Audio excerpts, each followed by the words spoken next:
Thank you very much for that introduction, and thank you for coming. I mean, this panel couldn't be happening at a better time because we're still trying to figure out what exactly is the economic policy of the Trump administration. We know that it includes tax cuts. We know that it includes lots of infrastructure spending. We know that it includes no cut in the entitlement programs because that's a lot of old people that vote.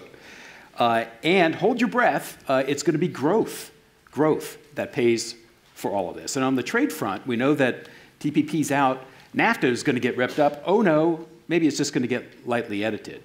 China's a terrible currency manipulator. That's been solved since President Trump became president. So they're no longer a currency manipulator. So these reversals, the backs and forths, 180-degree turns, have created a degree of uncertainty that our two experts today are going to help us navigate through. They're going to explain to us what Donald Trump's economic policy really is. And Christopher Sims, you have their more extended biographies in your materials. Christopher Sims is a professor of economics at Princeton University, a 2011 Nobel Prize laureate in economics.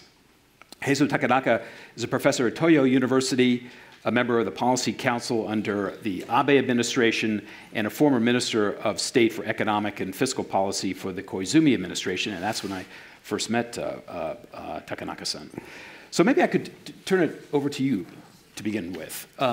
Observing what you have observed over the last 100 days of this new administration, how would you characterize the changes in U.S. economic policy?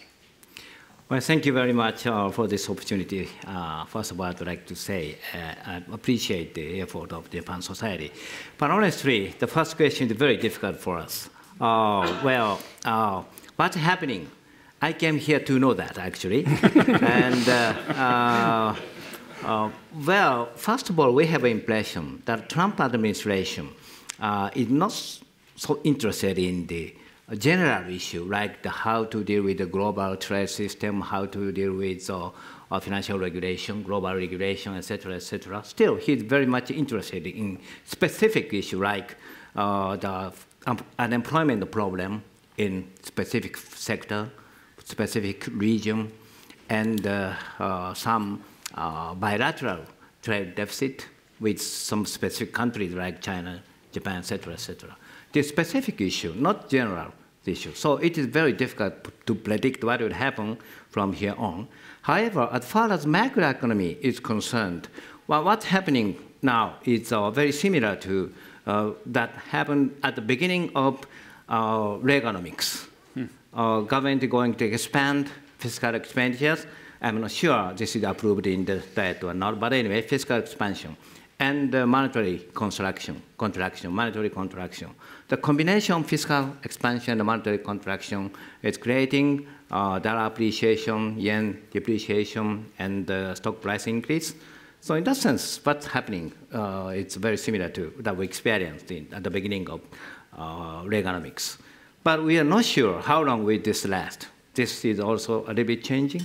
And also macroeconomic aspect, and microeconomic issues like trade. We're not sure what's happened. But anyway, at the same time, one thing, we understand well, this is a country of division of power, division of three powers. The president is the head of administration, but judicial power and legislative power are still existing. Yeah, so some of the judges aren't quite feeling that. But anyway, so finally, some realistic policy will be taken. This is our hope and expectation. Professor Sims, is that hopeful thinking, or is that the way that you see things as well? No, I agree that it does seem that when Trump's pre-election announcements meet reality, they tend to be adjusted. And you gave the example of NAFTA, where he, within one day, announced he was going to abrogate the treaty, and then announced that it could be renegotiated. And also, when we look at what happened with healthcare, what was announced before the election, that Obamacare was going to be repealed, replaced with something better, but with no details on what the replacement would be, when that actually required action from the House and Senate, it turned out that nobody had any idea how to do that in a way that could gain even 50% support in the House of Representatives.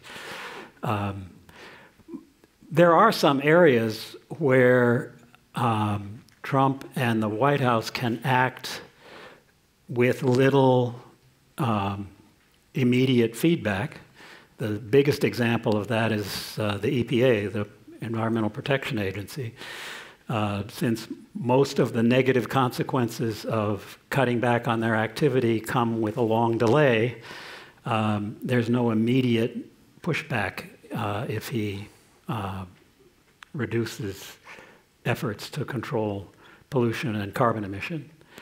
But I think it's true that we seem to be heading to a much more middle-of-the-road set of policies than you might have predicted if you just listened to the tweets. Now, one area where that's not clear yet is fiscal policy and deficits. It does seem that the administration and Congress both put very high priority on delivering a promise of 15% corporate tax rate. Of course, down from 35. Down from 35. And of course, that creates an immense hole in the budget. And there is no clear description of how that hole in the budget is going to be filled, or even whether it is going to be filled. And I'm sure there will be a lot of disagreement within the Republican Party in Congress over whether to go ahead with that big a cut in taxes without any clear way to recover the lost revenue. Because, of course, the U.S. debt is high relative to GDP and growing, and cutting taxes without any indication of where the corresponding spending cuts or reductions in deductions from the tax code obviously is going to increase the deficit a lot. So it's the one outcome that I think is likely and a little disturbing is that a large part of it may be financed by a one-time tax holiday for repatriation of foreign profits. A lot of American corporations have large amounts of profits overseas which would be taxed at a high rate if they were brought back. And there's discussion of offering a, quote, one-time deal where these profits could be brought back. If they were taxed at a special low rate, they might come back and generate a lot of revenue, but it would be temporary and leave us with a problem down the road. And I'm a little afraid that that's the most likely outcome. It goes into dividends, into share buybacks, but not into business investment is the danger. Well, also, there's that side, but also this revenue source is one time. One time. You've right. made your tax cut, and that's not one time. That's permanent. Yeah. You balance it with a one-shot revenue source, and then when 2 years later, when that's not there anymore, you still have the big hole in the budget. Yeah. From Japan, Takanaka-san, does this tax policy make sense to you as an economist, as somebody looking at the U.S. economy, which has been sluggishly growing for years now? Would this be the jumpstart that it needs to expand more robustly? Well, already we welcome any kind of tax cut. This will stimulate the private activities, consumption and investment. However, at the same time, well, as far as I know, the Republicans place great importance on so-called pay-as-you-go, how to finance the cost for tax cut. Right. So in that sense, the various kind of tax hike could be possible. However, this kind of tax hike sometimes distort the distribution of the resources. So we are not sure what kind of tax hike is now going to be taken in this country. But if it imports the high tax of the import, this will maybe distort the income distribution, and also this will hurt the household spending of this country. Yeah. This is the border tax you're talking about. Border, yes. Tax imports, this is one of the Trump proposals that they're considering, tax imports, but not exports, to encourage the U.S. to send more abroad. Mm-hmm. But why not just run up the debt? Why not abandon this notion of pay as you go? The economy needs a jolt of steroids. Why not just do it with spending, or a tax cut that does equal? Considering the current situation of the U.S. budget deficit, maybe U.S. government still have a room or power to take very active fiscal expansion, in my understanding. And also at the same time, well, this is a little bit different from the economic issue. We see from the Tokyo side, now the balance between evidence and episode seems to be very important. We are working for economics. This is the evidence-based policy is needed. For example, free trade is good based upon evidence. However, there's another political episode, stopping Ford company shifting their production side to Mexico, stopping that. That's a good episode, political episode. So the combination, this is the country of democracy, similar also in Japan. In the democratic decision-making, episode and evidence, this combination sometimes to be very important. But now in this country, episode is regarded more important than the evidence. That's our worry, actually. This is a little bit different from the tax issue, but in general, episode or evidence, we should focus, which side we should focus more? We are now watching very carefully this balance between episode and evidence in this country. Yeah. Professor Sims, it was populism, his own brand of it, nationalism, again, his own brand of it, that got Donald Trump elected. And it was playing on a feeling of disparity in American society, growing income gap, less opportunity for the working class to find jobs because many of those jobs had gone away to automation or some of them had been shipped abroad. Does this concern you? And do these policies, tax cut for companies, getting rid of the estate tax for the rich, some nominal tax cut for the middle class, do these tax policies concern you as possibly aggravating that divide in society, or is too much being said about that divide in society? Oh, I don't think too much is being said about it at all, and you're certainly right to suggest that the tax proposals we've seen so far from the Trump administration do nothing. Well, that combined with weakening Obamacare, which has expanded health access to health care greatly amongst middle class and poorer people, is certainly not a way to reduce the inequality. It's really surprising that these proposals don't seem to reduce Trump's support in his base, according to polls. I'd like to comment on the last question about whether it's okay to just let the debt get bigger. I think we'll come to a discussion of the Japanese fiscal policy a little later. I think Japan and the U.S. are quite different in this respect. In the U.S., we're already at 4.5% unemployment, which is what used to be regarded as full employment. Our inflation rate, while still a little below target, is on the way up, and the Fed is acting on the assumption that it's going to hit target and maybe go a little bit above soon. So there isn't an argument for fiscal stimulus as a way to, as needed to get our inflation rate up to target. And even if you think it's a good idea to do fiscal stimulus, one always has to recognize that the fiscal stimulus has to be temporary, and if it starts to generate inflation, there's a need for it to be reversed. I found in talking to policymakers in Japan recently that they're very well aware of this trade-off.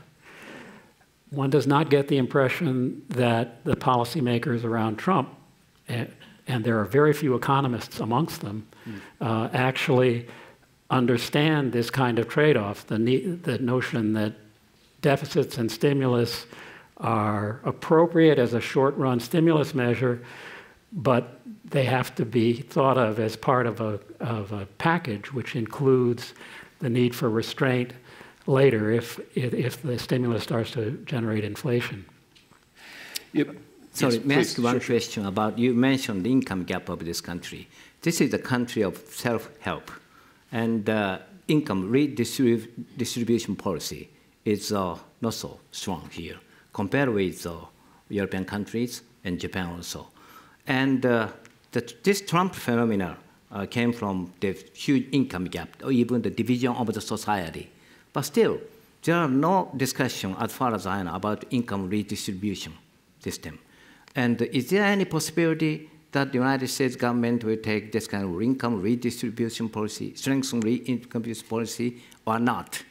Well, basically, as far as macro policy, I welcome tax cut. However, income distribution policy should be, incorporated. Of course, this is the Japanese view, maybe. So this is the most interesting, puzzling problem from a viewpoint. Mr. Trump was elected because of a lot of people, low-income, middle-income people have complaints. However, there's no discussion about income redistribution. First, I'd like to hear your analysis on this point. Professor Sims, could a Japanese solution work in the U.S.? I think the most important source of income redistribution in most countries, I think, is publicly supplied health care and education. In both of which areas, the U.S. is weak in this respect. But it's a lot easier to get people to support spending that's spread evenly across the society and that people can agree is good. Giving people money, if then you see stories in the newspaper about them spending it unwisely, can be very unpopular politically. But the U.S. has another problem, which is, unlike the countries with the most equal income distribution, like Japan and the North countries, we're very diverse. We have racial, ethnic divisions, and what's come up with the Trump campaign is a huge division between our urban areas, which are attracting well-educated young people from all over the country, and rural areas that are declining economically. And those divisions are not just income distribution divisions. They're poor people in the cities. They didn't vote for Trump.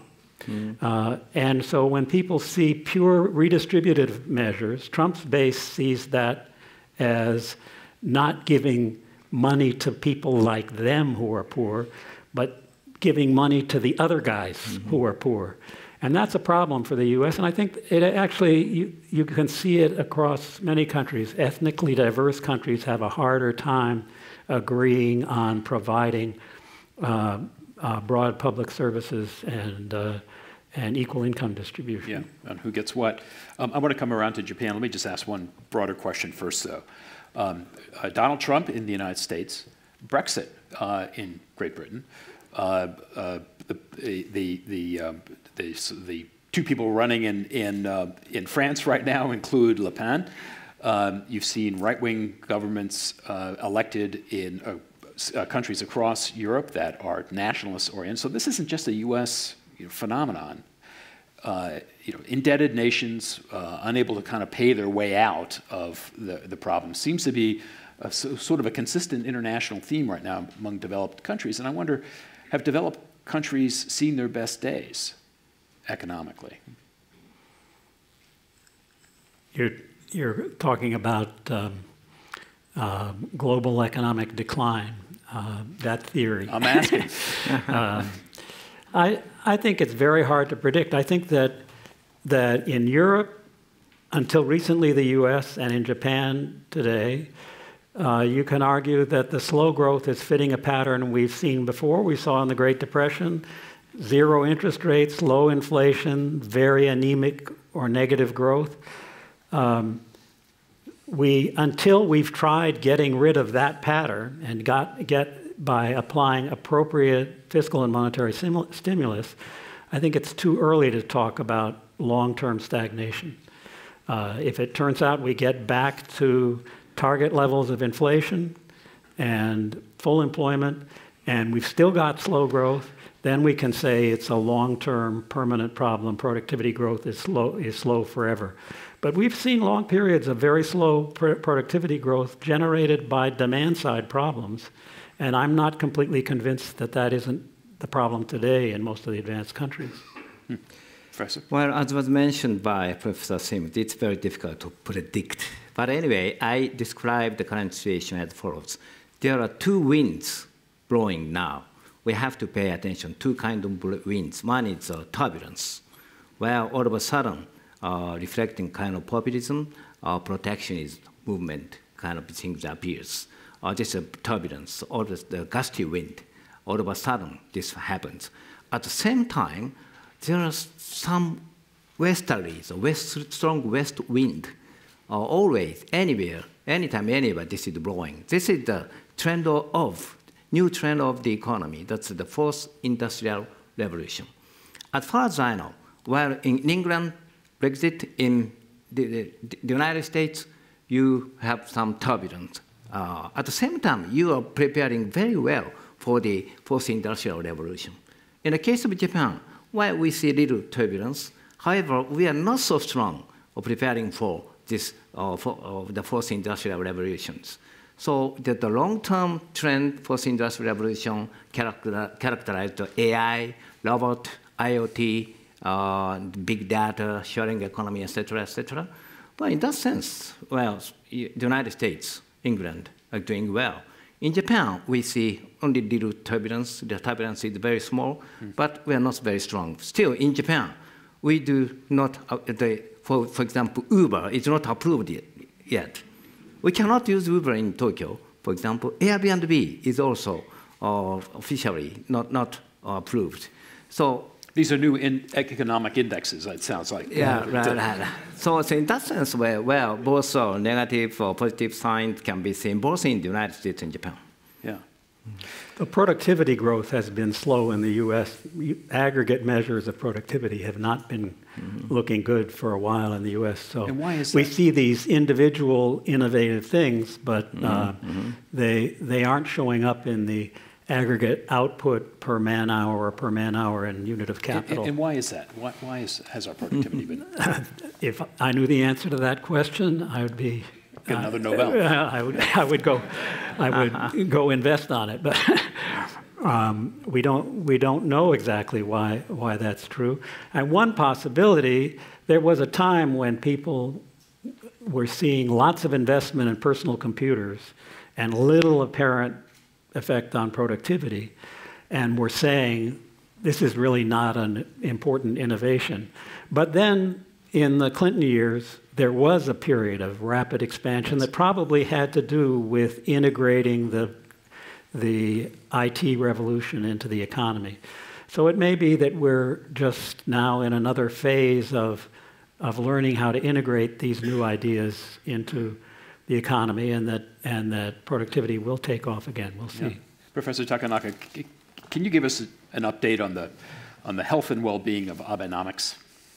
What's working and what isn't?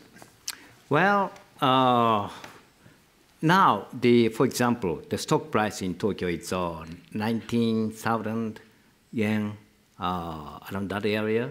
But when Abenomics started, it was around 9,000 yen. So the stock price became double. And now we are enjoying full employment. The rate of unemployment is 2.8%.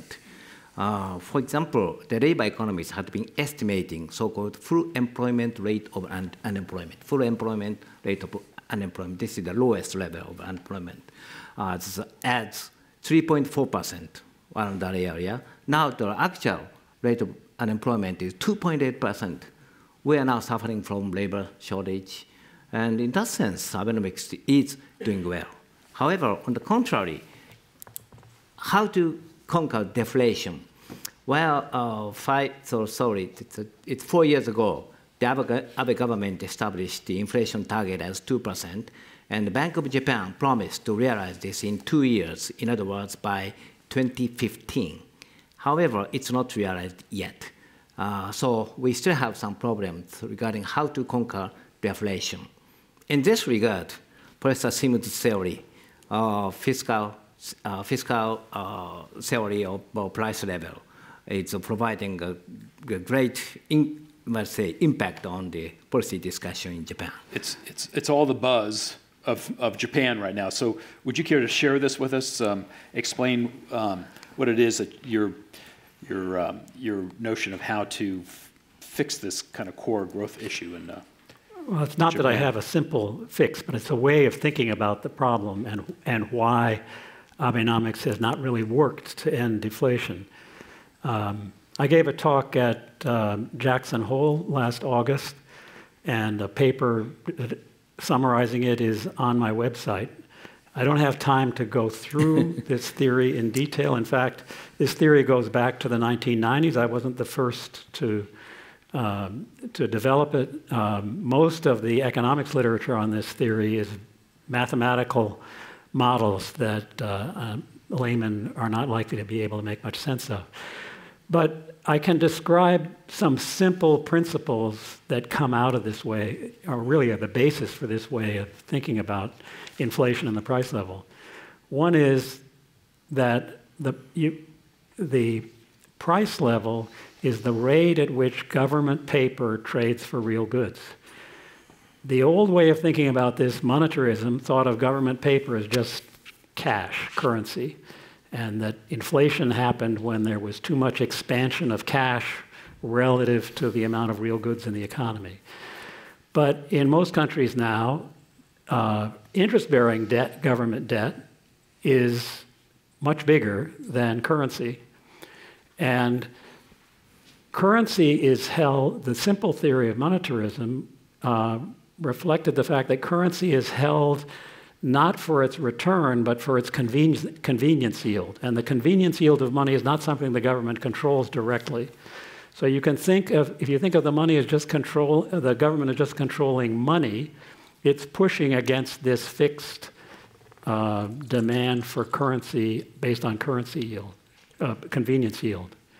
But when we think about the whole of government paper, including interest-bearing government paper is held for what people perceive to be its real return. And the government controls that real return through its future primary surpluses. The primary surpluses are the excess of taxation or revenues over spending on things other than interest. And those primary surpluses is what's available to provide a return to investors in government debt. So once you start thinking about the price level this way, you realize that the government controls not only the amount of money, but also the amount of yen-denominated debt and people's perceptions of future taxation or net primary surplus. And their willingness to hang on to that, right. that debt. So if you think this way about Abenomics and the history of Abenomics, it began with a commitment to monetary expansion and a promise that fiscal policy was going to be supportive, though it wasn't clear what that meant. Initially, there was an increase in the inflation rate, but then a sharp increase in the consumption tax was imposed, and that damped down demand. And from the point of view of the fiscal theory of the price level, there's no mystery here. Increasing currency while at the same time making interest-bearing government debt, which is a bigger thing, more attractive, is actually going to make people more eager to hold government paper rather than less. So what I've suggested as a policy is that the government should not state that it's going to raise the consumption tax in a fixed series of rises at fixed dates, but rather it should say those rises are contingent on meeting the inflation target. That requires the government to say it wants higher inflation, which is not necessarily a politically attractive thing to say, so it's difficult. And it also, the policy could simply fail. The public in Japan has had so many years of very low inflation, policymakers saying they were going to end the low inflation, and then it not turning out to end, that you can imagine they would be very skeptical of such a policy initiative. In other words, that the government could not convince people that it was ready to hold primary surpluses low until it sees inflation go up. But the whole idea is to make people believe that inflation is going to start eating away at the returns on Japanese government debt, and hence it would be a good idea to spend instead Take it out and spend it on something else, which would drive up presumably inflation. That's the hyper-simplified version of the theory. Right. Right. So basically, it's government spend more, tax less. But it's very important that I believe that in Japan and the U.S. also, we're in a situation where deficits are extrapolated by the population. Since so many of them are old and thinking about retirement and medical care, yes, they see a deficit, it makes them think there's going to be fiscal stringency in the future. Their pensions are going to be cut, medical costs are going to be higher. So long as people are connecting deficits to pessimism about future fiscal stringency, the deficits don't need to do any good at all for increasing demand. You have to convince people that the deficits are for the purpose of making inflation. And we'll take care of them later on, so don't save money and be even more cautious, get out and spend. I think we have some Ministry of Finance folks in the audience having a heart attack right now. But we're gonna have questions in just about 6 or 7 minutes, and there'll be a chance for them certainly to respond to this. Professor Takanaka, what do you think of this strategy? Let me interpret his sophisticated theory as follows. Well, to be very specific, Phil recommends not to raise consumption tax before 2% inflation target is reached. Forget the 2019 target, push it out. This is absolutely right, I think. And very, Prime Minister Abe, of course, I don't say that he very explicitly supports this kind of idea, but he implicitly or intuitively supports this kind of idea. For example, let me raise some examples. This fiscal year, well, now Japan is now facing so-called full employment, right? Still, the budget, general account budget, the size of expenditure is reaching 97 trillion yen. This is the highest in the history.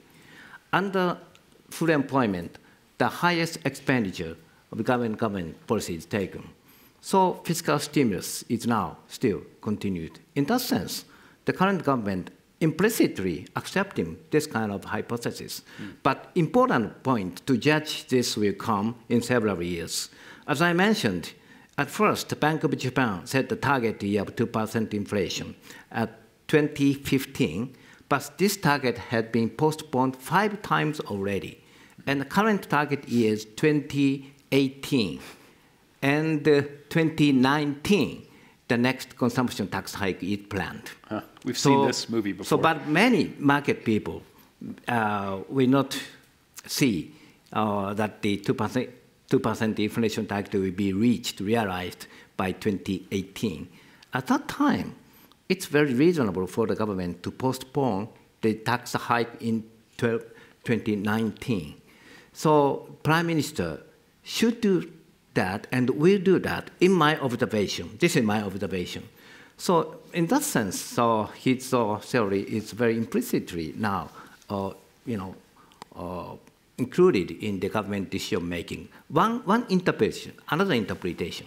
Well, as I mentioned, labor economists had been estimating Japan's full employment rate of unemployment around 3.4% level, and current level is 2.8%. This is mean the full employment.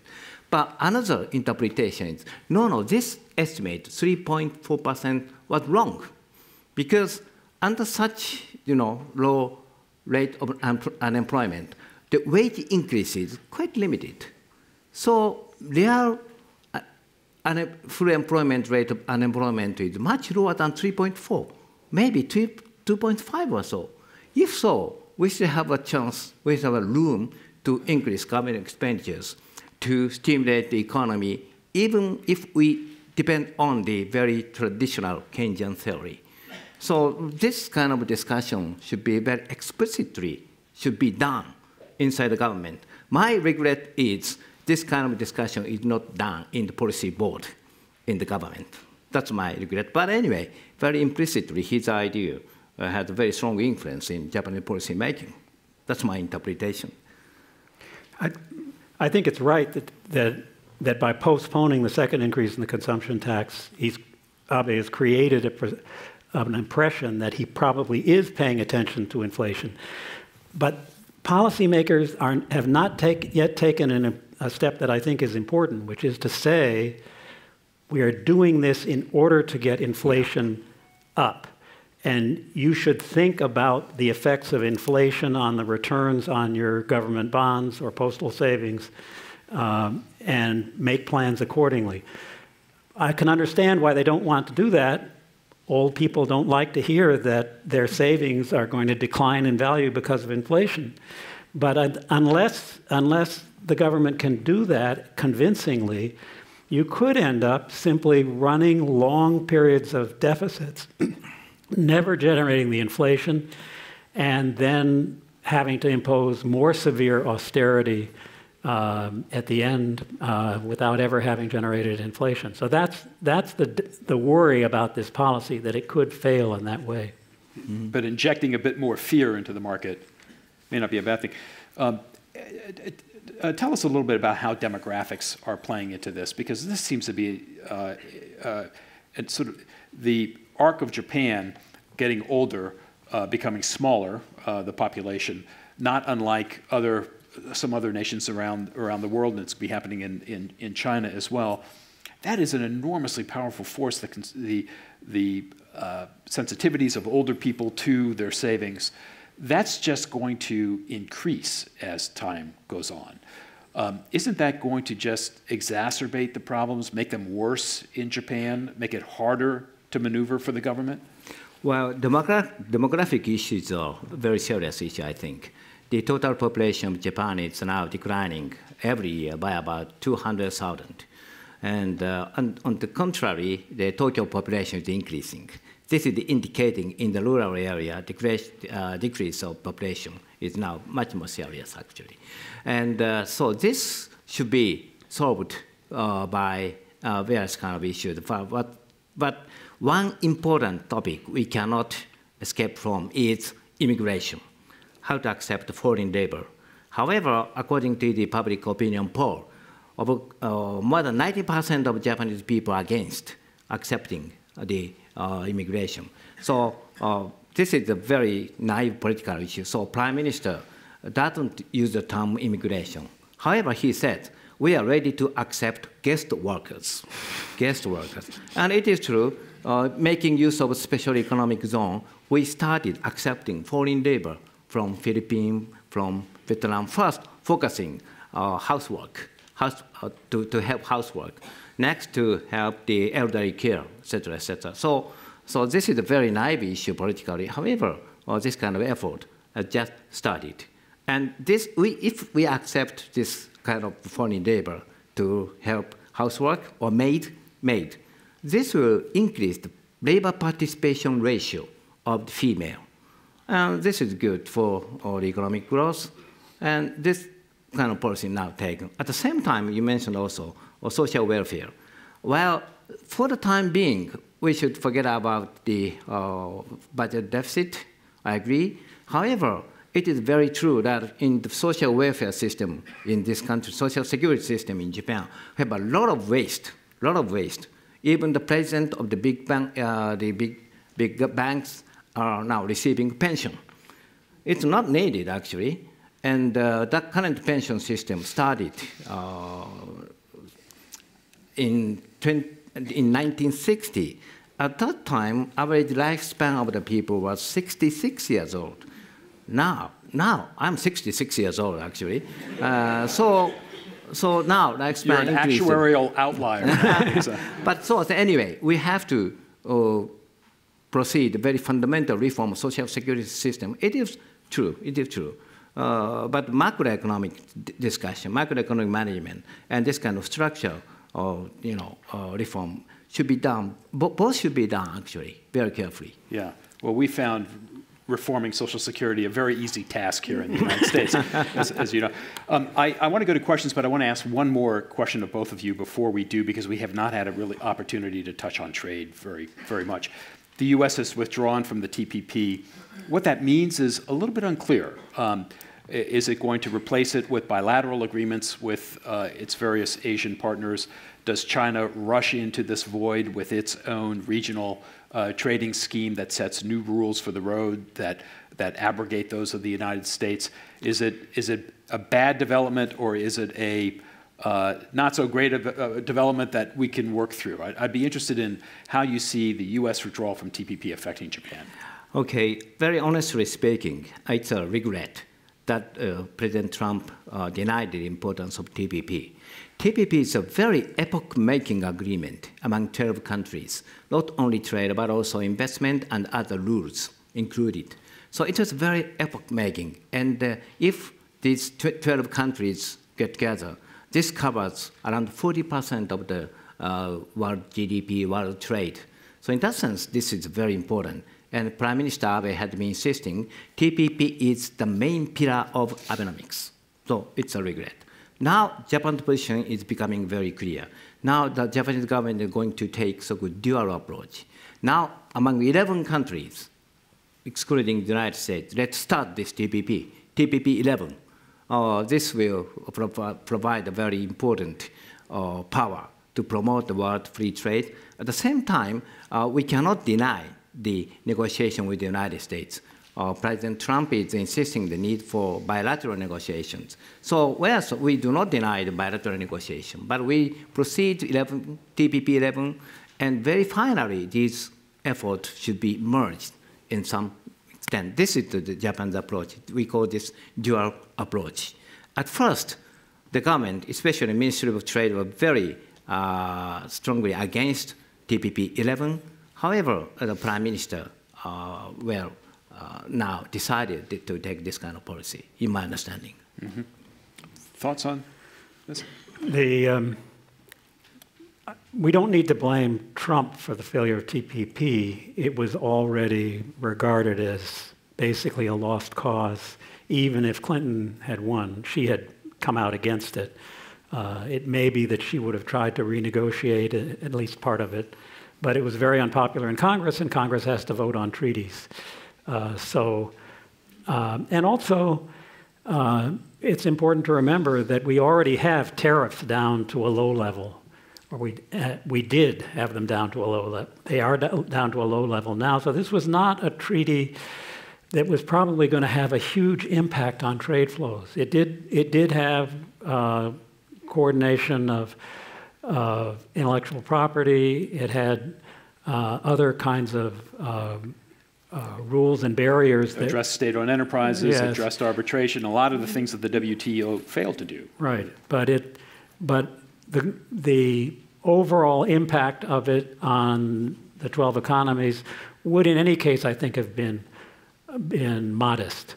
Whereas, if the Trump administration really does start tearing up treaties and using tariff increases as bargaining chips, it could, for example, in the auto industry, which now produces all over the world components being made in Mexico, China, Japan, Canada, being brought and assembled in Mexico or Canada or the U.S., these kinds of value chains could be severely disrupted if we start having bilateral agreements and negotiations and bargaining standoffs. But when you look at what happened with NAFTA last week, I guess it was, it makes you think that perhaps, despite all the rhetoric, we are going to avoid having severe disruption.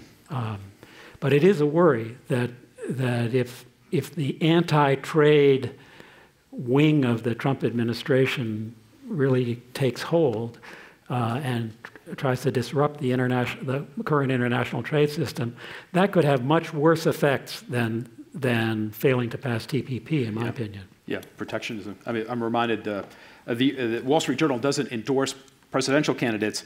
The last one that it did endorse was Herbert Hoover in the 1930s, and we know how that ended up. So we haven't done it since. Okay, let's go to questions, if we could. We have 2 microphones on either side. If you could identify who you are and keep your question fairly short. Right up here, please. Right up here. There's the gentleman in the second row.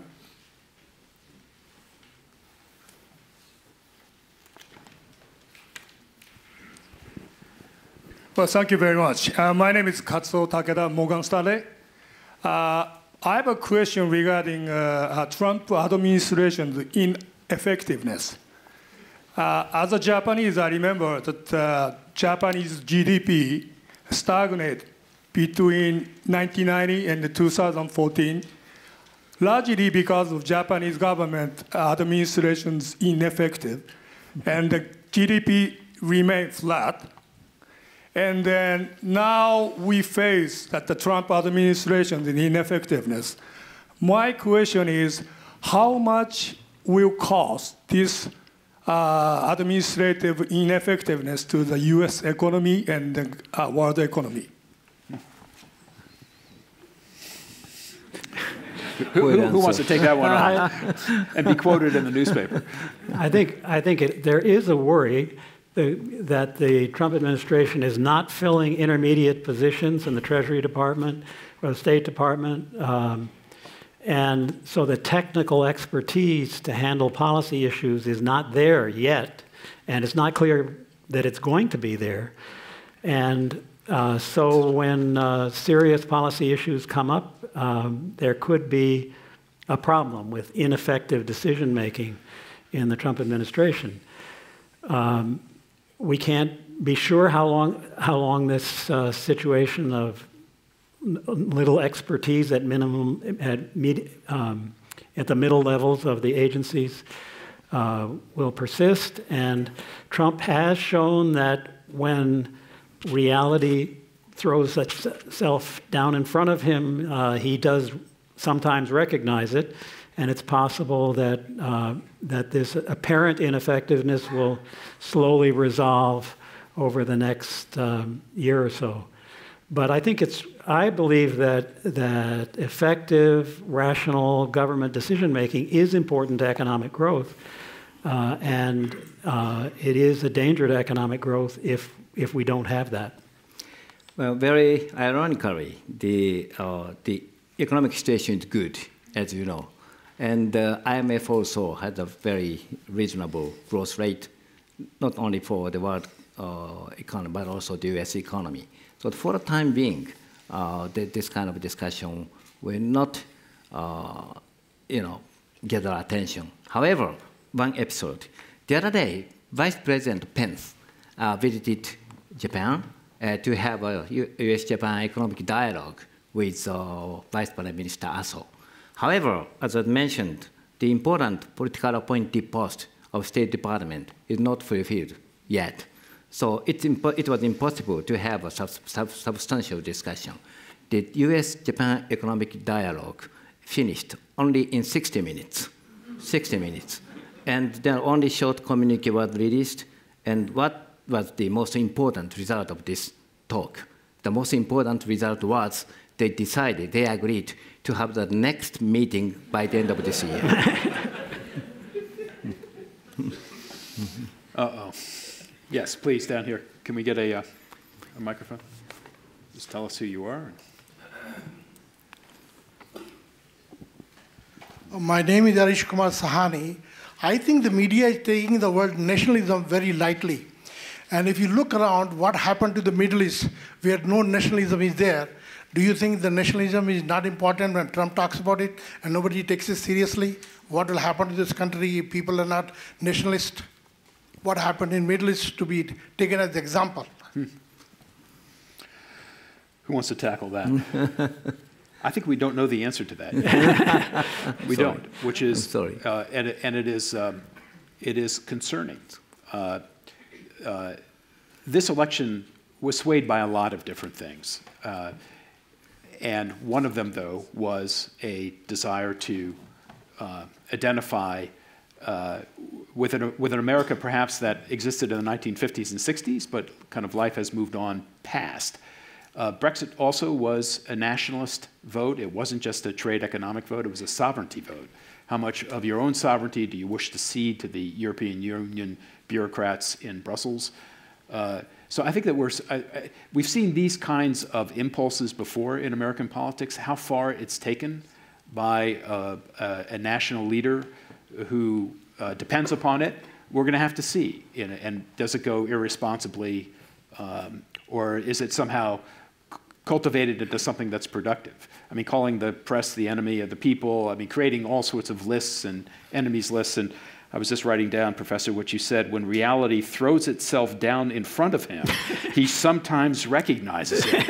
And I'm thinking, you know, this is the President of the United States who has a unilateral ability to, you know, start a war. So I'm hoping that it gets even more predictable than that, but I'm afraid that at this particular point, it is that uncertain, and we don't know where this nationalist instinct is going to take him or this nation. I think I saw a question over here. Yeah, please. Name is Jay Glasser. I'm CIO of Roppongi Capital and a graduate student at Columbia's CEPA program. Just took a class with Professor Takashito Ito, and he said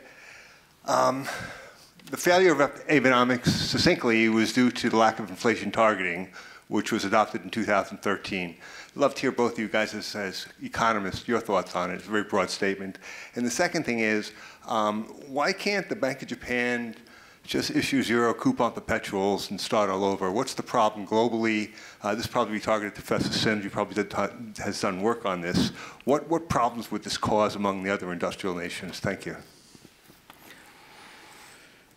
Well, you mentioned the name of Professor Ito, Taka Ito. He was my classmate in my school days, actually. And, well, in my understanding, Bank of Japan, Governor Kuroda is doing well. And he, at the very beginning of the Abenomics, well, let me raise one thing.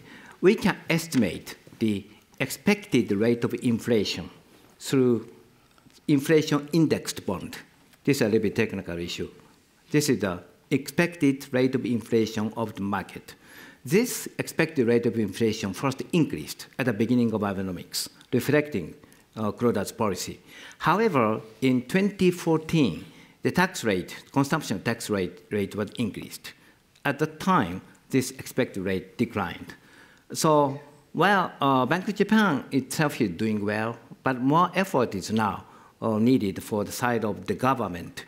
The government needs more deregulation to stimulate investment, to create the real demand, and so to some extent, some fiscal stimulus is needed. So the second arrow of Abenomics is a flexible fiscal policy. Flexible means in the short run, fiscal expansion needed. In the midterm, fiscal consolidation should be realized. So in that sense, this kind of effort should be continued. We are not sure when 2% inflation target is reached or not, but it once core CPI growth rate reached positive 1%. So 1% is, you know, if 2% inflation target between positive 1 to between 3, 1 to 3 is maybe the target. In that sense, to some extent, this was successful. So we need more effort, actually. 0% coupon when national bond. Well, this had been discussed several times in the history also. However, anyway, this is a little bit technical issue. So, well, that's one possibility. to support the idea maybe by Professor Sims. But still, this kind of discussion is not very active. Rather, before that kind of technical issue, whether we should expand fiscal expenditures or not, this is the current stage of discussion. So 2 comments on that. One, the Bank of Japan cannot by itself get Japan back to the 2% inflation target. It has interest rates at 0 or slightly negative. It's impossible to push them much below 0 because currency, and there's a lot of currency in circulation in Japan, pays 0 interest. And so you cause great disruption to the financial system if you try to force interest-bearing securities into a very negative rate.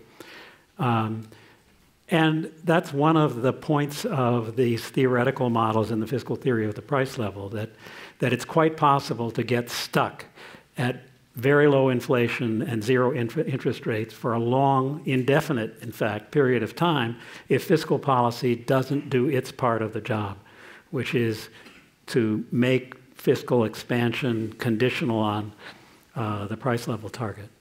So that's the main point, that the Bank of Japan by itself cannot do it. And on these 0 coupon bonds, the form of the debt that's issued doesn't really affect this balance between what's backing the debt and the amount of paper out there. At a given stream of primary surpluses, if you've issued 0 coupon bonds, you're going to be retiring them. If you issue short bonds whose interest rates go up, you're going to be providing a return to the owners through the interest rate.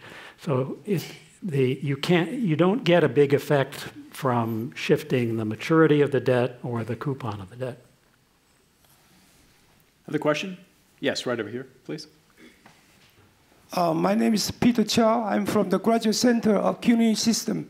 I heard Professor Sims talk about the expansionary fiscal policy combined with the tight monetary policy, which is current doing or will be doing, is very similar to the Reagan era. All right. Now, in 1982 to 85, the U.S. dollar, the exchange rate become very, very strong, all right? And my concern is that if the current administration repeat this kind of expansionary fiscal policy and tight monetary policy, the U.S. dollar will be stronger now than it is now, which will hurt the U.S. trade deficit. We agree with that, and which might invite another Plaza Accord. What's your comment? I'm sure our friends from Japan are very, very concerned about that nightmare, what happened in 1985. All right, thank you. Yeah, please. Yes, I introduced the analogy of the current situation to the Reaganomics, actually. However, the situation is a little bit different, actually. For example, the current statement by President Trump will be really realized or not. We are not sure, because this should be decided by the Congress. All process of the budget process controlled by the Congress in this country. In the case for Japan, the situation is very different. But in this country, as you know, the Congress have the right to decide that. So what's said by President, what's said by Mr. Ryan are very much different. So we do not expect this very similar thing will happen for the time being. Actually, if Mr. Trump really takes very large scale of fiscal expansion, sooner or later, the second Plaza Accord will be needed. But I do not expect this kind of situation will happen, because the Congress it's a little bit have a different idea on the fiscal expansion of the current Trump's idea. in the early 80s, the U.S. was just coming off a period of double-digit inflation and interest rates that were also double-digit. And the interest rates were staying very high. The real rate of return on government debt was very high. U.S. now, the Fed is talking about raising interest rates, but so far, they're still below 1%. It's nothing like the Volcker interest rate rises, and the levels of interest rate and the levels of real return on government debt are still very modest compared to what they were in the 1980s. Of course, if we got full-on tax cuts, no expenditure adjustment, no balancing of the budget, then the Fed would probably need to raise interest rates farther and faster, and we could approach the situation we were in the 1980s, but so far that seems rather remote. I see another question. Yes, please, right down here in the front. Thank you. I'm Charlie Kimball with the Korea Center for National Finance. Picking up on what both of you just said, if we did have full-on tax cuts, and that might mean higher rates, and conversely, or simply, if we had a second Plaza Accord, would the second Plaza Accord be aimed more at China than Japan? And then if we had new appointments by the Trump administration, what would that likely mean in terms of your expectations of higher tax cuts, I mean higher interest rates, if they had a full-on budget? I really don't. When I talked about the more appointments in the middle levels of the agencies, I was just thinking not of specific policies, but of the ability to react to changes. And your questions about a new Plaza Accord and who it would be aimed at, I think we're so uncertain about even whether there's going to be a big fiscal expansion. Another uncertainty we haven't talked about is what will happen with the turnover at the Fed. It's pretty predictable how a Yellen-led Fed would react to rising inflation. And the same would be true if if she is replaced by an economist with similar credentials as a monetary expert. But if there's a populist takeover, the prediction as to what monetary policy would do in the face of expansion becomes much more difficult. So I think there's so many uncertainties, I wouldn't want to speculate on the scenario you wrote. Yes, right up here in the middle.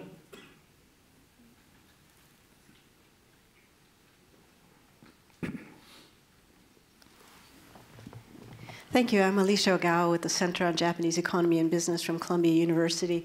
Thank you both for your very provocative ideas. And I wanted to ask a question, particularly of Professor Takenaka. A lot of this discussion has been about populism and how it's affected policies, and Mr. Busey referred to the movements in Europe.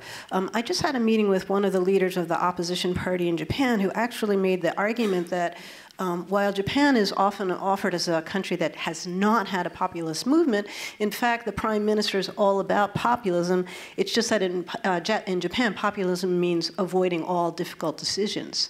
And so if you look at the inability to take a stand on nuclear energy, the inability to make a clear policy on immigration, to cut healthcare spending, anything on labor reform or strict fiscal policy, it strikes me that there's some truth in this idea. And so I'd like to hear Professor Takenaka's comment. But more importantly, if there is some kind of populist policy that comes out of Trump administration on trade or on taxes that has an effect on Japanese economy, how will this populism in Japan, which seems to translate into avoiding a hard decision, what will be the reaction? How will it manifest itself in that case?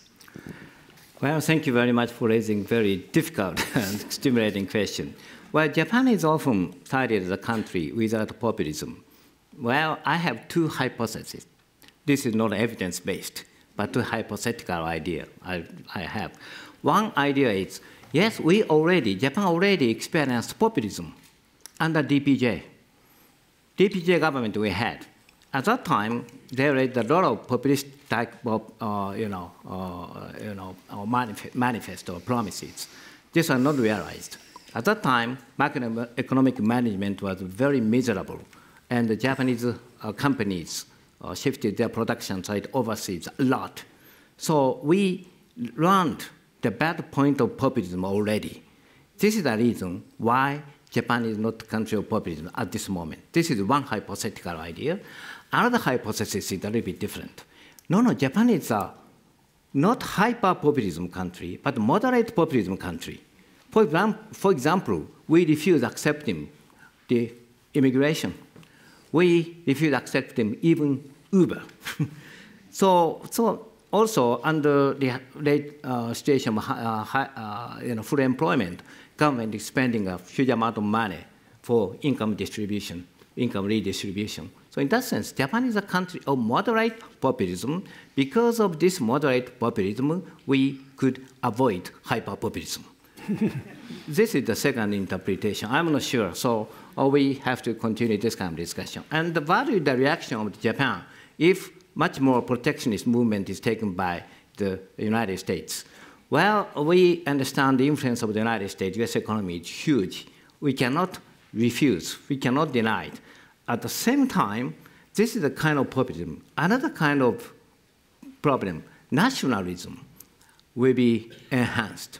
This is my worry. For example, even at this moment, well, if U.S. take this kind of policy, then Japan take a little bit different type of policy, et cetera, et cetera. This kind of sentiment is held also towards China.